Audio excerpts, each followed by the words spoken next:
కుంభకర్ణుడి శరీర విస్తీర్ణం గురించి, నిద్ర గురించి, బలం గురించి వివిధ గాథలున్నాయి. కుంభకర్ణుడు 600 ధనువుల పొడవు అని, కైవారం 150 ధనువులంతా అని రామాయణ యుద్ధకాండంలో ఉంది.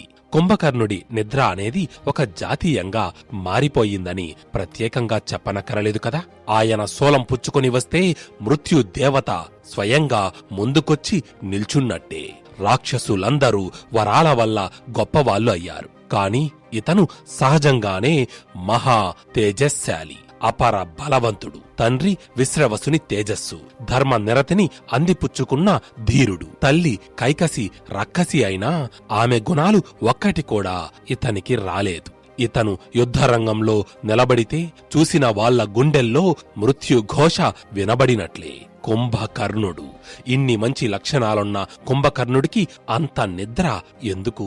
కుంభకర్ణుడి బలానికి భయపడిన దేవతలు మోసం చేసి అతని నోటి వెంట నిద్ర అనే పదాన్ని వచ్చేలా చేశారా? కుంభకర్ణుడు నిద్రపోయిన కేవలం 9 రోజుల వ్యవధిలోనే రాముడితో యుద్ధం కోసం రావణుడు మేల్కొల్పాడా? కుంభకర్ణుడు మోక్షం పొందడానికే రాముడితో యుద్ధం చేశాడా?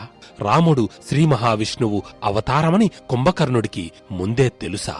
రావణుడు సీతను చూసి లక్ష్మిగా గుర్తించాడా? అందుకే సీతను అపహరించినందుకు రావణుడిని వ్యతిరేకించాడా? కుంభకర్ణుడు రావణులకు కుబేరుడు ఏమవుతాడు? కుబేరుడు పాలించే లంకలోకి రావణుడు ఎలా చేరాడు? 6 మాసాలకు ఒకసారి మాత్రమే కుంభకర్ణుడు మేల్కొంటాడు అనే విషయం మాత్రమే మనకు తెలుసు. కాని రామాయణంలో కుంభకర్ణుడి పాత్ర గురించి పూర్తిగా చాలామందికి తెలియదు.